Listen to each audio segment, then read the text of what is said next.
اعوذ باللہ من الشیطان الرجیم بسم اللہ الرحمن الرحیم والسماء ذات البروج والیوم الموعود وشاہد ومشہود الی آخرہ۔ میری عزیز بہنوں، جامعۃ الفاطمہ دہلی سے تعلق رکھنے والی خواہران طالبات عزیز، ہمارا درس تفسیر قرآن مجید کے سلسلے سے چل رہا تھا۔ گزشتہ ترم میں، گزشتہ سیمسٹر میں درس کا آغاز ہوا اور 7 سوروں کی تفسیر 30ویں پارے سے بیان کی گئی اور اس کا امتحان ہوا، اور ماشاءاللہ آپ نے امتحان کے لیے تیاری کی، محنت کی، اور تقریباً سبھی خواہران کا رزلٹ بہترین آیا جو آپ تک پہنچ چکا ہوگا۔ اب اس کے بعد ہم نئے ترم میں درس کا آغاز کر رہے ہیں، اگرچہ کچھ تاخیر سے ہمارے دروس آپ تک پہنچ رہے ہیں، لیکن انشاءاللہ اب جب کہ تاخیر کے ساتھ درس کا آغاز ہو چکا ہے، 2 ہفتے کی تاخیر کے بعد، تو امید یہ ہے کہ لگاتار ترم کے تقاضے کے تحت، نصاب اور برنامے کے تحت آپ تک یہ دروس پہنچتے رہیں گے۔ سورہ بروج کا درس شروع ہو چکا تھا۔ سورہ بروج کی تفسیر بیان کی جا چکی تھی ابتدائی طور پہ، یعنی تمہیدی طور پہ، ابھی متن میں وارد نہیں ہوئے تھے۔ سورہ بروج میں 28 آیتیں ہیں اس سورے میں، جس کا آج آغاز ہو رہا ہے۔ 22 آیتیں ہیں، 22 آیا، اور یہ سورہ مکی سورہ ہے، سورہ بروج۔ سورہ بروج میں بہت سی باتیں ایسی ہیں کہ جو تشریح طلب ہیں، لیکن میں اس ترم کے ابتدا میں پھر سے یہ عرض کرتا ہوں، یہ درس تفسیری ہے، یہ تفسیر جو ہے تفسیر درسی ہے، لہٰذا بہت تفصیل میں ہم نہیں جا سکتے، اور اختصار کے ساتھ اپنی گفتگو کو مثل سابق لے کے آگے بڑھیں گے، اور کوشش یہ ہوگی کہ اس دوسرے ترم میں 30ویں پارے کو مکمل کر دیا جائے۔ بروج اور اصحاب الاخدود، قعود، فتنو وغیرہ جیسے الفاظ کی مختصر وضاحت گزشتہ درس میں کی جا چکی ہے۔ وہ جو درس سورہ انشقاق کا آخری درس تھا، اسی کے ابتدا میں، اسی کے آخر میں یہ بات بیان کی گئی ہے۔ اس کے بعد چند کلمات اور ہیں جس کی مختصر وضاحت آپ کے حوالے کرنا چاہوں گا، اور اس کی مختصر وضاحت اس طریقے سے ہے۔ ایک لفظ ہے، لفظ بطش، یہاں آیا ہے کہ ان بطش ربک لشدید۔ بطش کیا ہے؟ سختی کے ساتھ پکڑ لینے کو اور گرفت کرنے کو کہتے ہیں۔ یبدی و یعید کا لفظ بھی آیا ہے۔ یبدی اور یعید سے مراد دنیا اور آخرت کے امور ہیں، اور بعض علماء تحریر کرتے ہیں کہ ایک تصور یہ ہے کہ دنیا میں عذاب شروع کرتا ہے خالق کائنات، اور آخرت میں دوبارہ اسے مکمل کرتا ہے، اور اس کی گرفت بہت سخت ہے، یہ مراد ہے۔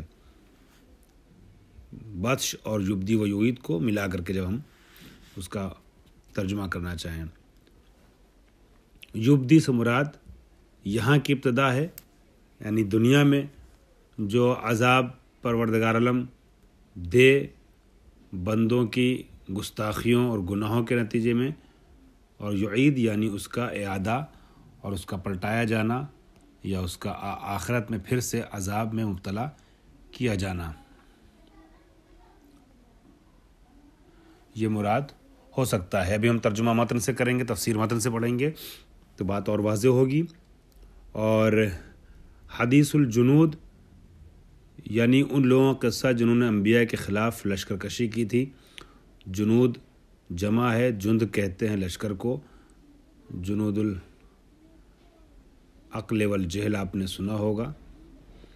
لوح محفوظ جس میں کسی طرح کا تغیر اور تبدل پیش نہیں آتا ہے، ایسی تختی مراد ہے۔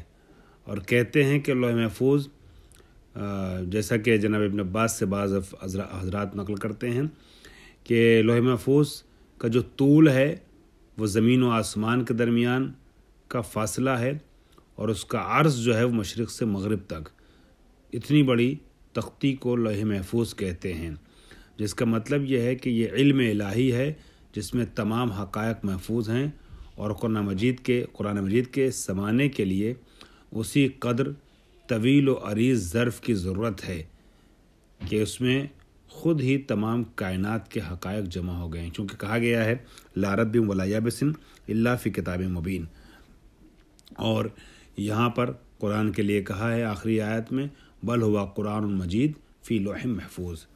تو لوح محفوظ کی بہت سی تفسیریں بیان کی گئی ہیں، اس میں سے ایک یہ ہے کہ ما کان اور ما یکون کا علم پروردگار عالم نے اس تختی پہ، اس لوح محفوظ پہ محفوظ کر دیا ہے، نوٹ کر دیا ہے، درج کر دیا ہے، تحریر کر دیا ہے، جس پر نظر صرف وہ ڈال سکتے ہیں جو خاصان خدا ہیں، سب کی نگاہوں کی رسائی اس تختی تک نہیں ہے۔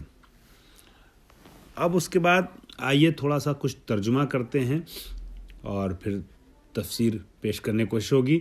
والسماء، بسم اللہ الرحمن الرحیم، شروع کرتا ہوں اللہ کے نام سے جو دنیا اور آخرت میں رحمتیں نازل کرنے والا ہے۔ والسماء ذات البروج، قسم، یہ واو قسم ہے، اور یہاں 2-3 قسمیں کھائی جا رہی ہیں پے در پے۔ والسماء ذات البروج، قسم ہے آسمان کی جو برجوں والا ہے، ذات البروج ہے، جمع کی لفظ ہے یہ بروج، برج جس میں پایا جاتا ہے، اور کئی برج پائے جاتے ہیں۔ والسماء ذات البروج، برجوں والے آسمان کی قسم۔ والیوم الموعود، اور اس دن کی قسم جس کا وعدہ دیا گیا ہے یعنی قیامت۔ وشاہد و مشہود، اور ایک گواہ دینے والے کی قسم، اور جس کی گواہی دی جائے اس کی قسم۔ پھر ارشاد ہوتا ہے قتل اصحاب الخدود، اصحاب خدود ہلاک کر دیے جانے والے ہیں۔ اور قتلہ سے مراد یہاں پر یہ ہے کہ وہ ملعون ہیں، وہ مہلوکین میں سے ہیں جو اصحاب خدود ہیں۔ النار ذات الوقود، آگ سے بھری ہوئی خندقوں والے لوگ۔ اب یہ اصحاب خدود کیا ہے، یہاں تک گفتگو ہو چکی ہے، ابھی میں یہاں پر اس آیت کے ترجمے کو روک رہا ہوں، تھوڑا سا تفسیر میں وارد ہوتے ہیں ہم لوگ اور دیکھتے ہیں مفسرین نے اس سلسلے میں کیا لکھا ہے۔ متن کتاب میں وارد ہونے سے پہلے کچھ نظریات اور پیش کر دیتا ہوں آپ کی خدمت میں، بعض کلمات کے سلسلے سے۔ جیسے برج کے بارے میں کہتے ہیں کہ اس سے مراد شمس و قمر کی منزلیں ہیں، جیسے حمل ہے، سور ہے، سرطان وغیرہ ہے، عقرب ہے، یہ سب منازل شمس و قمر ہیں، یہ بھی مراد ہو سکتا ہے۔ اور شاہد اور مشہود کے بارے میں بہت سے اختلافات مفسرین کے درمیان پائے جاتے ہیں، اور بعض علماء نے یہاں تک بیان کیا ہے کہ 48-50 یعنی 40 سے 50 کے درمیان نظریے ہیں جو بیان کیے گئے ہیں کہ شاہد اور مشہود سے مراد کیا ہو سکتا ہے۔ اور بعض نے یہ کہا ہے کہ کلی طور پر کہ شاہد سے مراد رسول خدا اور مشہود سے مراد حضرت علی علیہ السلام ہے، اور بعض کہتے ہیں کہ شاہد سے مراد رسول خدا اور مشہود سے مراد روز قیامت ہے، کہ روز قیامت نبی اکرم ایک ایک چیز پر اور ایک ایک قصے پر اور ایک ایک حالات جو اس وقت رونما ہو رہے ہوں گے قیامت میں، اس پر نبی کی نظر ہوگی۔ اصحاب خدود کے بارے میں خود آپ کے جو مصنف ہیں یعنی عبداللہ شبر، جن کی تفسیر شبر متن کتاب اور معیار درسی ہے، انہوں نے کچھ تفصیل سے نہیں بیان کیا ہے، بہت ہلکا سا اشارہ صرف کیا ہے، لیکن بعض مفسرین نے بہت تفصیل سے گفتگو کی ہے، جس کا خلاصہ میں آپ کے سامنے عرض کر رہا ہوں کہ اصحاب خدود جو ہیں وہ یمن کے ایک بادشاہ ذونواس کی قوم کو کہا جاتا ہے، اصحاب خدود یعنی خدود والے، اور اخدود میں عرض کر چکا ہوں خندق کو کہا جاتا ہے، شگاف کو کہا جاتا ہے۔ یہ اصحاب اخدود کیوں کہا جاتا ہے ان لوگوں کو؟ یہ لوگ وہ تھے یمن کے رہنے والے لوگ کہ ان لوگوں نے ایک خندق بنائی تھی اور اس میں آگ بھڑکا کر اللہ والوں کو یعنی مومنین کو ڈالتے تھے، ان کا امتحان لیتے تھے، اور جو دین سے منحرف ہو گئے ان کو چھوڑ دیتے تھے، جو دین حق پر باقی رہنے کا عزم کرتے تھے ان کو اس میں آگ میں ڈال دیا جاتا تھا، اور لوگ خندق کے قریب بیٹھ کر اس منظر کو دیکھا کرتے تھے اور خوش ہوا کرتے تھے۔ اور ایسے ہی لوگوں کے لیے خالق کائنات نے عذاب آخرت کا بھی انتظام کر رکھا ہے، اور ان لوگوں کو ہلاک کیا جائے گا، جہنم میں ڈالا جائے گا اور عذاب میں مبتلا ہوں گے، نار جہنم کی دردناک اذیتوں سے روبرو ہوں گے اور یعنی اس میں مبتلا ہوں گے۔ ایسی صورت میں پھر مومنین کو تشفی ہوگی کہ انہوں نے ہمارے اوپر جو ظلم کیا تھا اس کا بدلہ ان کو مل رہا، اور یہ لوگ سمجھ جائیں گے کہ ہم نے جو ظلم کی جو مومنین کے ساتھ کیا تھا وہ ظلم تھا اور وہ ناحق تھا۔ اور چونکہ ان کی ہلاکت یقینی ہے، لہٰذا ایک نقطہ میں ایڈ کر رہا ہوں، یہاں پر قتل اصحاب الاخدود کہا ہے، ماضی سے تعبیر کیا گیا ہے، حالانکہ ان کو ہلاک کیا جائے گا، ان کو سزا بعد میں دی جائے گی محشر میں، مگر ایسے لوگوں کے لیے قتلہ کا لفظ استعمال کیا گیا، اسی لیے چونکہ ماضی کا لفظ ہے لہٰذا آپ کے خود اپنے مصنف نے لعنا سے اس کو تعبیر کیا، یعنی ملعون ہیں وہ لوگ، ٹھیک ہے، یا ہلاک ہونے والوں میں ہیں، حالانکہ عذاب آخرت میں ہوگا، مگر دیکھا جائے تو ہلاکت کا آغاز ان کی ہلاکت کا آغاز اس دنیا میں ہو چکا ہے کہ وہ رحمت خدا سے دور ہو گئے۔ یہ کچھ مطالب مقدماتی آپ کی خدمت میں پیش کر دیے گئے، اور بعض مفسرین کی گفتگو کے نچوڑ کے طور پہ خلاصہ۔ اب آ جائیے چند سطریں ہم تفسیر سے پڑھ لیتے ہیں، جو آیتیں پیش کی گئیں جن کا ترجمہ، اس کی تفسیر یہاں پر۔ وَالسَّمَاءِ ذَاتِ الْبُرُوجِ،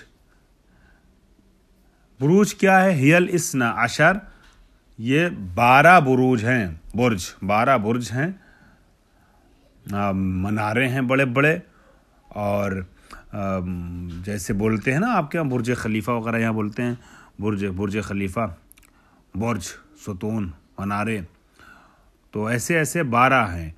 شبہت بالقصور العالیہ، وہ بروج کے جو مشابہ ہیں بڑے بڑے قصروں سے، قلعوں سے، قصور سے، قصر کے لیے استعمال کیا گیا اس لفظ کا، قصور جمع کا لفظ، عالیہ نہیں بلند، اونچے اونچے قصر سے مشابہ ہیں یہ بروج، کہ جو منزلیں ہیں بعض مفسرین کے اعتبار سے سورج اور چاند کی، تو اس آسمان کی قسم کہ جو ذات البروج ہے، جس میں بڑی بڑے برج پائے جاتے ہیں۔